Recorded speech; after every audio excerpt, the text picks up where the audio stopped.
Democrats' attempts to publicly shame Trump donors appear to be backfiring. One of the people called out by Congressman Joaquin Castro last week is claiming that he and others have now raised over $1 million for President Trump. And new numbers show the president's campaign is being powered by small dollar donations. Over 60% is coming from donations under $200. This news is not stopping Democrats from trying to cut off Trump's fundraising. Congressman Al Green suggesting impeachment might be the way to do it. If he is not defeated in the Senate, he will still run as an impeached president, and there will be a good many people who won't want to hold fundraisers with him, a good many people who won't want to be in his company, because he will become persona non grata to a good many of these wealthy people who are benefiting from his bigotry. But, Mark, going for impeachment could actually fuel Trump's donor base even more. Yeah, I mean, you know, bring it on, loser. The idea that he's going to be persona non grata to wealthy donors.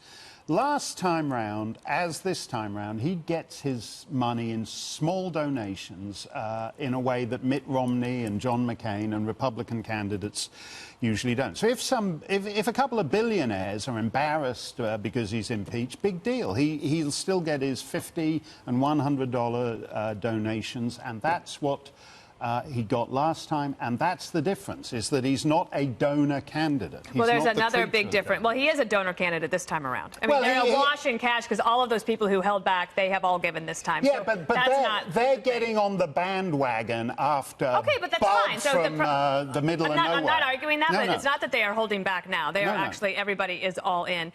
Jedediah, the left has dominated small dollar for a long time, and they were able to capitalize on that over and over again. The Republicans finally have a counter to what the Democrats call Act Blue. They call it Win Red, and the president is fully behind it. So now they've got a way to figure out how to get, if you want $20, another $20, another $20. So things like, for example, the NRSC, I believe, made a ton of money on the Betsy Ross T-shirts. Right. During that controversy. Right. It's a huge problem. And they're not, the folks on the left aren't used to having to deal with candidates like this on the right. This is a huge groundswelling they're seeing of grassroots support. And that's very dangerous for competition, because that means that those people are going to go out and vote. Those grassroots supporters get really passionate around election time. And I'm just wondering if all these left wingers, like, secretly, speaking of conspiracies, do they all secretly work for Trump? Yeah. Because they're everything that they're doing. And you got Bill Maher out there calling for a recession that hurts so many of his viewers who are middle-class viewers who would be hurt by that recession. You got left-wing commentators calling Trump supporters racist. Now you have, you know, left-wing politicians just actively going after donors and naming them. So it's like, how much? I don't know that they could try any harder to get Trump elected. This is a pretty. We only have like a minute and a half left. Let me grab Greg in here, because nothing inspires fundraising more than if you feel like you're being marginalized or attacked. Yeah, I mean, well, number one, to your point about the kind of the radical nature of Trump's machine, the Trump-Pence website already has a Fredo Cuomo T-shirt up there. We're going to talk about that in the next block, but I wanted to do a tease. Yes. Look, if you're on the fence about anything, you have to think about what the left is doing. They are sanctioning a domestic trade war, right? They're actually waging a trade war. They're waging a trade war against their neighbors. If you use any product that is owned or operated by a political party that isn't yours, that makes you complicit in evil. That's what we're being told. So the left is applying the BDS, bigoted BDS movement to their fellow Americans. That's a trade war.